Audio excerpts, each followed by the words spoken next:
Hello, I'm Ben. Welcome to the channel. So today we're going to have a quick video on Mark Cuban's 12 Rules for Startups. So I read a book penned by him quite a few years ago, but he's been pretty notorious these days because of Shark Tank and those things. And some people now know who he is and the kind of mind that's behind the guy that owns the teams and all this other. So I wanted to go through this. I think there's some great stuff here. If you are in business or thinking about creating a startup, there's some things that are intangibles, not money related or asset related, more of personality and thought process that should be known. And these are those 12 things. So let's go through it. We'll start with number one. Don't start a company unless it's an obsession or something you love. Basically, companies and business will drive the life right out of you if you don't pay attention. I like that that's called out, because if you don't have a specific love for what it is you're doing, there's going to be a period of time where you hit a wall and you're not going to be able to continue. So that love sometimes of a subject matter or of a business, an obsession around a product, a good or service, that might be what gets you past that wall that won't get other people past per se, and that might give you a competitive advantage. So don't start a company unless there's an obsession or something you love. Two is, if you have an exit strategy, do not start, because it's not an obsession. Whatever you think you're going to do full time, whatever you're going to throw your talent and your will at, it should be something that you love. I like fixing small businesses. I like showing people how to make a business a success. That's why I got into consulting. That's something that I love. Helping others reach their goals is a great way to then reach your own goals. So that's why I focus on that. So if you have an exit strategy, it's not an obsession. It's not something you're looking to sustain. The third is, hire people who you think will love working there.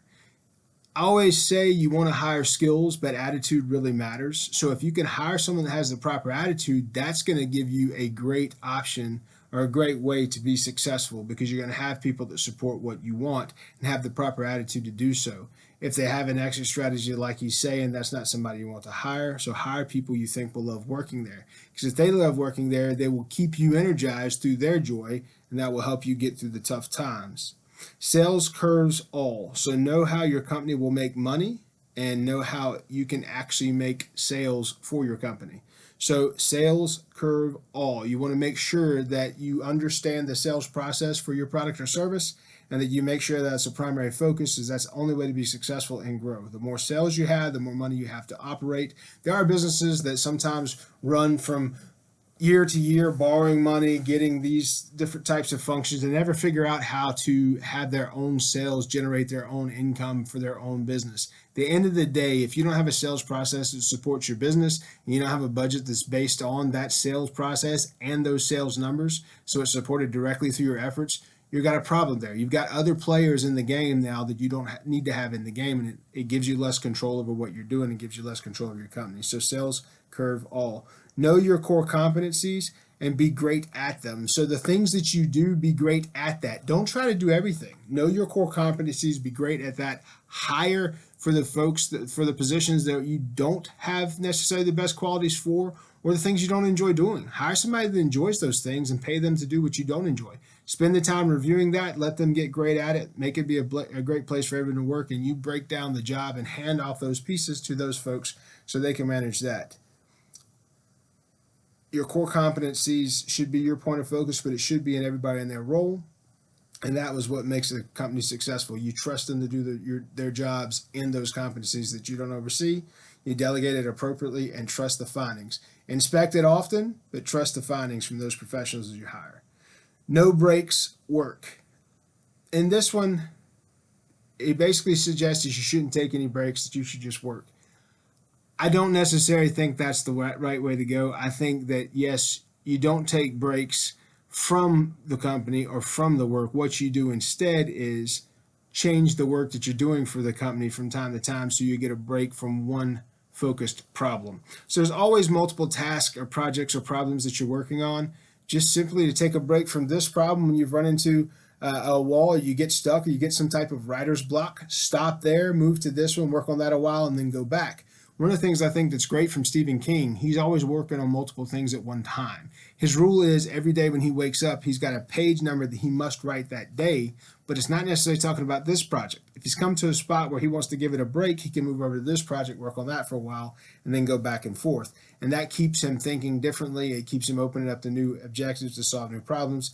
It increases the creativity, and it gets you out of the spot where you're feeling stuck. Because when you're feeling stuck and you stay there for long, you get like you're feeling powerless, and that can take a negative tone. You want to stay positive and keep after it.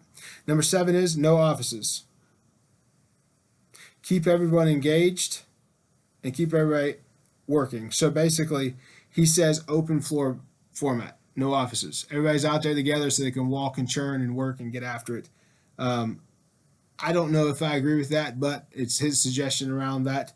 No offices. I think people need private areas to do private work. I think sometimes too much of a shared space creates too much of a shared distraction. So as long as the team is on itself about being productive, that may be a way to go.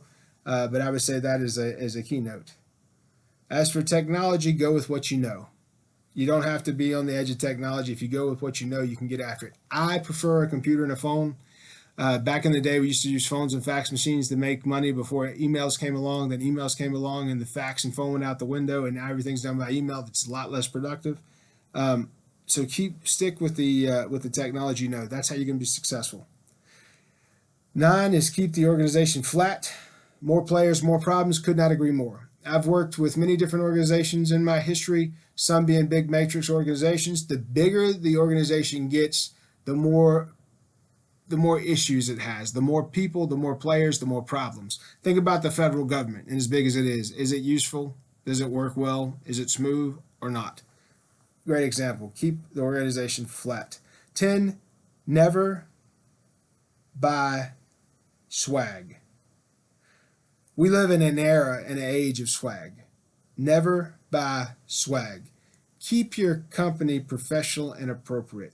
Just because something's fatty or trendy, which unfortunately the last 6 years of business have shown us how trendy businesses think they had to become, and then many of them looked ridiculous, but even worse than that, many of them lost millions, if not billions of dollars in sales because they didn't keep their mouths shut about whatever was popular at the time. The point is, never buy swag. Wear your polos and stuff with the name on it. Let people be proud and be dressed professionally to come to work there. Give them a uniform of types if that's what you want to do, but never buy swag. Put the money back into the company. Give the people what they need to do the job. Do the job. Make that the focus of the business. Don't take breaks while you're at work. But when you're done for the day, go home and be a professional. Live your life, your private life in a private way.